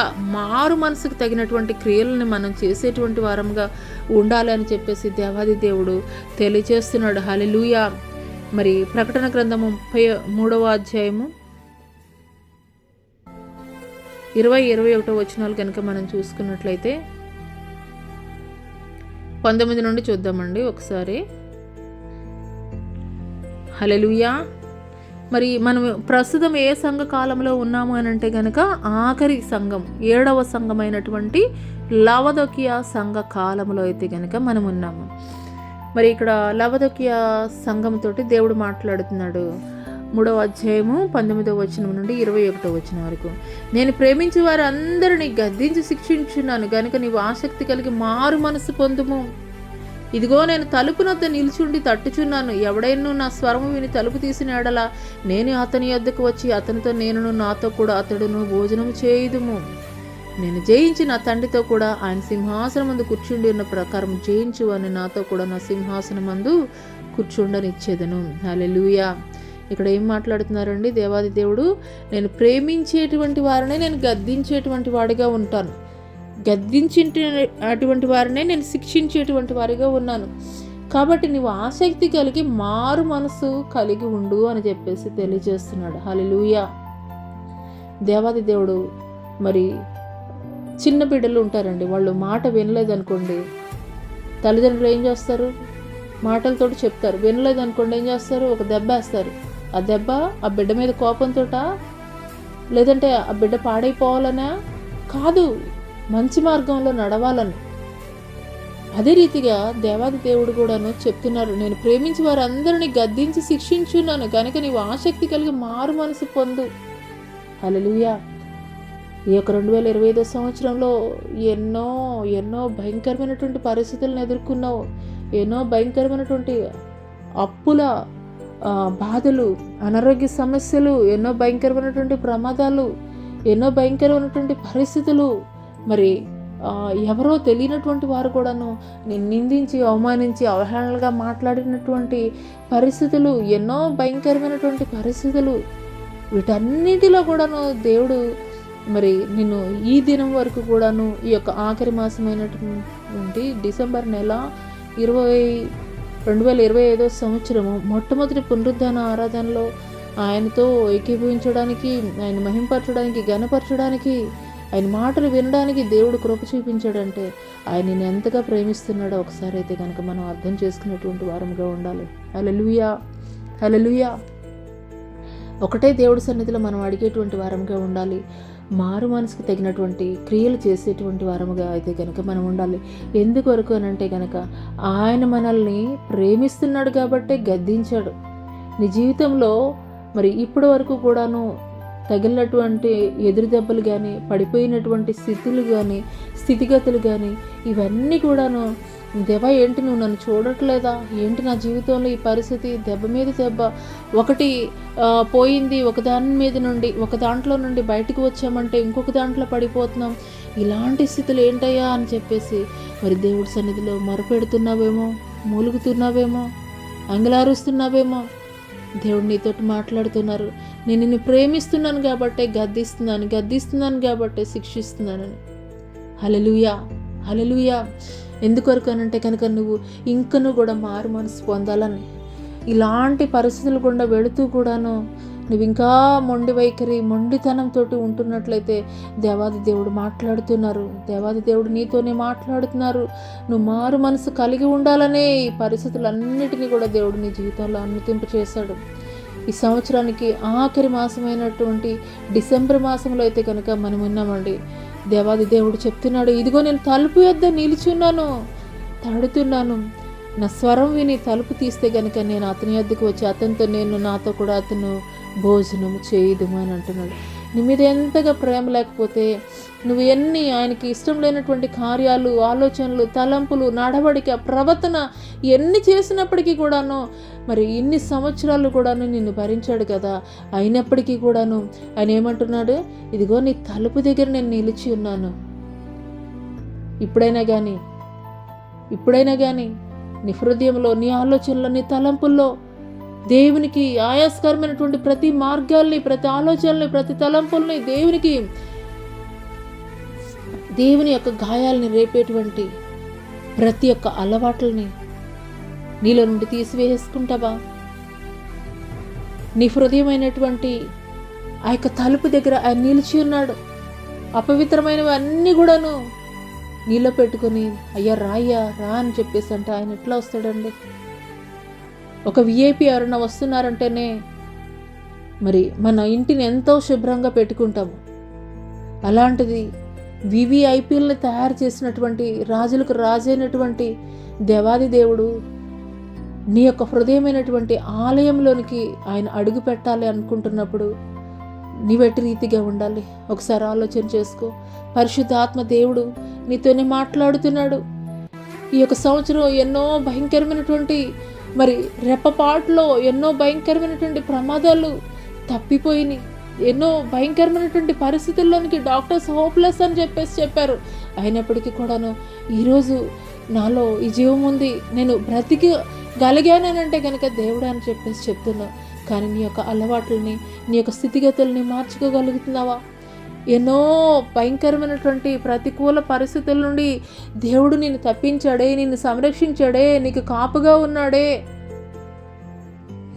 రాత్రిపూట నిద్రపోయిన వాళ్ళు ఉదయకాల సమయంలో లేస్తారని గ్యారంటీ లేదండి. రాత్రికాల సమయంలోనే మరి గుండెపోటుతోటి అనేక మంది ఈ లోకాన్ని వీడి ఉన్నటువంటి వారు ఉన్నారు. రీసెంట్గానే ఒక దైవ సేవకులు మరి ఆయన ప్రసంగానికి వెళ్ళి ఆ ప్రసంగంలోనే మరి హార్ట్ అటాక్ వచ్చిందని చెప్పేసి మరి దేవుని యొక్క పిలుపుని అందుకుని వెళ్ళినటువంటి వారుగా ఉన్నారు. హల్లెలూయా. పరిశుద్ధాత్మ దేవునికి మనం కృతజ్ఞతలు తెలియజేసేటువంటి వారముగా ఉండాలండి. ఈ సంవత్సరం అంతా కూడా దేవుడు నీకు కాపుదల ఇచ్చాడు. మరి ఈ యొక్క ఆఖరి మాసంలో అయితే కనుక మనం ఉన్నాము. సరిచేసుకోవాల్సినవి సరిచేసుకుందాము, విడిచిపెట్టాల్సినవి విడిచిపెడదాము. దేవుని యొక్క ఉగ్రత నుండి తప్పించబడేటువంటి వారముగా ఉందాము. ఎందుకొరకనంటే ఆయన గుమ్మములోనే వేచి ఉన్నాడు. ఆయన యొక్క ఉగ్రత దినమందు మనం తప్పింపబడాలి అనంటే కనుక ఆయన చిత్తానుసారంగా మనం నడుచుకునేటువంటి వారముగా ఉండాలి. ఫలించేటువంటి వారముగా అయితే కనుక మన జీవితాలు ఉండాలి. హల్లెలూయా. ఈరోజు ఈ యొక్క అంజీరపు చెట్టును గురించి ఉపమానం ద్వారా 7 విషయాలు అయితే కనుక దేవుడు మనకి తెలియజేశాడు. ఒకటి వచ్చి ఏంటంటే దేవుని సంఘంలో నాటబడేటువంటి వారముగా ఉండాలి. రెండవది ఏంటంటే కనుక నువ్వు సంఘంలో నాటబడితేనే నీ జీవితానికి, నీ యొక్క ఆధ్యాత్మిక జీవితానికి భద్రత, ఒక క్రమము, ఉపదేశము, ఒక భరోసా అనేది అయితే కనుక ఉంటుంది. మూడవది ఏంటి అంటే కనుక సంఘంలో నాటబడినటువంటి నీవు ఏ విధమైనటువంటి ఫలాలు లేకుండా నిష్ప్రయోజనమైనటువంటి స్థితిలో అయితే కనుక నీవు ఉండకూడదు. కానీ మారు మనసుకు తగినటువంటి ఫలాలు అయితే కనుక నువ్వు కలిగి ఉండాలి. నాలుగవది ఏంటి అని అంటే కనుక నాలుగో విషయం ఏంటి అని అంటే కనుక దేవుడు మరి ఆ యొక్క యూదులకైతే కనుక తెలియజేశాడు. మొట్టమొదటగా ఆయన యూదుల కొరకే వచ్చాడు. కానీ వారు దేవుని గుర్తెరగినటువంటి స్థితిలో ఉన్నప్పుడు అన్యజనులైనటువంటి మన యొద్దకైతే కనుక ఈ వాక్యం తీసుకురాబడింది. అందుకొరకే దేవుడు మత్తయి సువార్త 11వ అధ్యాయం 21, 22 వచనాల్లో మాట్లాడతాడు. అయ్యో కొరాజీనా, అయ్యో బేత్సయిదా, మీ మధ్య చేసినటువంటి అద్భుతాలు సూచక్రియలు తూరు సీదోను పట్టణాల్లో జరిగించినా కానీ ఎంత మేలు, వారు మారు మనసు పొందుండేవాళ్ళు అని చెప్పేసి ఆయన పశ్చాత్తాపడుతున్నారు. హల్లెలూయా. ఈరోజు ఆ అవకాశం దేవుడు నీకు నాకు ఇచ్చాడు. ఆ అవకాశాన్ని మనం మిస్ చేసుకోవడానికైతే కనుక ఎంత మాత్రం కూడాను మనం చేజార్చుకునేటువంటి వారముగా అయితే కనుక ఉండకూడదు. వారు తృణీకరించారు. ఆ యొక్క అదృష్టం అయితే కనుక దేవుడు మనకు కలుగజేశాడు, అన్ని జనులైనటువంటి మనకి. 5వ విషయం ఏంటంటే కనుక ఆయన ఇంకనూ కూడాను నీలో ఫలాలు ఫలించడం లేదని తెలిసినప్పటికీ కూడాను దీర్ఘశాంతాన్ని అయితే కనుక కలిగి ఉన్నాడు. ఆయన దీర్ఘశాంతాన్ని నిర్లక్ష్యంతో అయితే కనుక నువ్వు చూడవద్దని దేవాది దేవుడు తెలియజేస్తున్నాడు. హల్లెలూయా. 6వ విషయం ఏంటంటే కనుక వ్యర్థమైనటువంటి ఫలాలు లేనటువంటి వృక్షముగా అయితే కనుక మనం ఉండకూడదని చెప్పేసి దేవాది దేవుడు తెలియజేస్తున్నాడు. నేను నిజమైనటువంటి ద్రాక్షవల్లి, మరి నాలో ఉండేటువంటి తీగలు మీరు నాలో నిలిచి ఉంటేనే మీరు ఫలిస్తారు, ఫలింపని ప్రతి తీగని కూడాను అగ్నిలో కాల్చివేయబడను అని చెప్పేసి మరి దేవాది దేవుడు తెలియజేస్తున్నాడు. కాబట్టి మనం ఫలించేటువంటి వారముగా ఉండాలి, అనేక మందికి ప్రయోజనకరమైనటువంటి వారముగా ఉండాలి. క్రైస్తవుడు అనంటే తనకు తానే ప్రయోజనం సమకూర్చుకునేటువంటి వాడు మాత్రమే కాదు, కానీ సమాజంలో అందరికీ కూడాను ప్రయోజనకారిగా ఉండేటువంటి వాడిగా ఉండాలని చెప్పి దేవాది దేవుడు తెలియజేస్తున్నాడు. 7వది ఆఖరిది ఏంటి అనంటే కనుక మరి మధ్యవర్తిగా ఉండి ఆయన విజ్ఞాపనకర్తగా ఉండి విజ్ఞాపనం చేస్తున్నాడు తండ్రికి మనకు మధ్య కూడాను. హల్లెలూయా, హల్లెలూయా. అదే రీతిగా ఈ యొక్క ఉదయకాల సమయంలో దేవాది దేవుడు తెలియజేస్తున్నాడు, మారు మనసు కలిగి ఉండమని చెప్పేసి దేవాది దేవుడు తెలియజేస్తున్నాడు. దేవుడు ఎవరినైతే ప్రేమిస్తారో వారిని గద్దిస్తాడు, ఎవరినైతే గద్దిస్తారో వారిని శిక్షిస్తాడు. కాబట్టి మారు మనసు నువ్వు కలిగి ఉండాలని చెప్పి దేవాది దేవుడు ఇంకనూ నిన్ను నన్ను కూడా ఆయన ప్రేమిస్తున్నాడు, ఇంకనూ కూడా ఆయన దీర్ఘశాంతం చూపిస్తున్నాడు. ఆయన దొరికేటువంటి కాలంలోనే మనం వెదికేటువంటి వారంగా ఉండాలి. మరి 5గురు బుద్ధి కలిగినటువంటి కన్యకులు, బుద్ధి లేనటువంటి కన్యకులు. కానీ బుద్ధి కలిగినటువంటి కన్యకులు అదనముగా నూనె తెచ్చుకున్నటువంటి వారుగా ఉన్నారు. ఎప్పుడైతే పెండ్లి కుమారుడు వస్తున్నాడని కేక వినపడిందో వెంటనే వెళ్ళినటువంటి వారుగా ఉన్నారు. కానీ ఈ యొక్క నూనె మరి తెచ్చుకోవడానికి వెళ్ళినటువంటి వారు ఒక్క రెప్పపాటు క్షణమే ఆలస్యం, కానీ తలుపు ముయ్యబడింది. హల్లెలూయా. అదే రీతిగా దేవాది దేవుని యొక్క రాకడ బహు సమీపంగా ఉన్నది. దేవాది దేవుని యొక్క రాకడ బహు సమీపంగా ఉంది. అంతటా అన్ని చోట్ల కూడాను ఆయన యొక్క రాకడ సూచనలు మనం చూస్తూ ఉన్నాము. ఏ క్షణమో ఏ గడియో తెలియదు, దొంగ ఏ రీతిగా వస్తాడో, మెరుపు తూర్పును పుట్టి పడమటికి ఎలాగూ కనిపిస్తుందో అదే రీతిగా మనిషి కుమారుని యొక్క రాకడ కూడా జరగబోతుందని లేఖనం తెలియజేస్తుంది. తెలీదు, ఏ క్షణమో ఏ గడియో తెలీదు. రెప్పపాటు కాలములో సిద్ధపాటు కలిగినటువంటి వారమై బుద్ధి కలిగినటువంటి కన్యకలను పోలి ఆయన మధ్యాకాశములో కడబూరం రోగించిన వెంటనే ఎత్తబడేటువంటి గుంపులో ఉండు నిమిత్తము సిద్ధపాటు కలిగినటువంటి వారముగా ఉందాము. మరి అటువంటి కృప దేవుడు మనందరికీ కూడా దయచేయునుగాక. ఆమేన్. ప్రార్థన చేసుకుందామండి. స్తోత్రములైన మహాపరిశుద్ధుడ, మహాగణుడ, గొప్ప దేవ, నీకే వేలాది కోట్ల వందనాలు, స్తుతులు, స్తోత్రాలు చెల్లిస్తున్నాం తండ్రి. అవునయ్యా తండ్రి, మీరు ప్రత్యేకపరుచుకున్నారయ్యా లోకములో నుండి, పాపములో నుండి, శాపములో నుండి. అయ్యా మీ సంఘం అనేటువంటి అయ్యా తండ్రి సంఘములో తండ్రి మీరు నాటుకున్నారయ్యా, మీ స్వరక్తం ఇచ్చి తండ్రి ప్రభా నాటుకున్నారయ్యా తండ్రి ప్రభా. అవునయ్యా తండ్రి, ఫలాలు లేనటువంటి వృక్షాలుగా ఉండడానికి వీల్లేదయ్యా తండ్రి ప్రభా. ఇంతవరకు ఈ యొక్క 2025 సంవత్సరము, ఈ యొక్క 11 మాసాలు తండ్రి నీ బిడల జీవితాల్లో వ్యర్థముగా గడిపి ఉండవచ్చయ్యా. కానీ తండ్రి, ఈ యొక్క మొట్టమొదటి పునరుద్ధాన ఆరాధనలో తండ్రి, ఈ యొక్క సంవత్సరానికి ఆఖరి మాసమైనటువంటి డిసెంబర్ మాసంలోనైనా నా తండ్రి మొట్టమొదటిగా మేము అడుగుతున్నామయ్యా తండ్రి. ఇంకా నువ్వు తండ్రి మాలో నీకు ఆయాస్కరమైనటువంటి మార్గాలు అడుగుదామండి. ఎవరం కూడా మౌనంగా ఉండవద్దు. అడుగుదాం అయ్యా, మాలో నీకు అయిష్టమైనటువంటి కార్యాలు అయ్యా, నిన్ను పరిచేవి, నిన్ను ఆయాసపరిచేటువంటి ప్రతి విధమైనటువంటి ఆలోచనలు, తలంపులు, మార్గాలు, మా యొక్క నోటి మాటలు, కన్ను దృష్టి, మా యొక్క వినికిడి, ప్రతి ఒక్కటిని కూడా తండ్రి పరిశుద్ధపరచండి అయ్యా. నీకు ఇష్టమైనటువంటి వారముగా తండ్రి ప్రభా ఫలించుటకు కృప చూపించండి అయ్యా. ఫలింపని ప్రతి చెట్టును కూడా తండ్రి నరకబడి అగ్నిలో వేయబడినని మీ లేఖనం తెలియచేస్తుందయ్యా.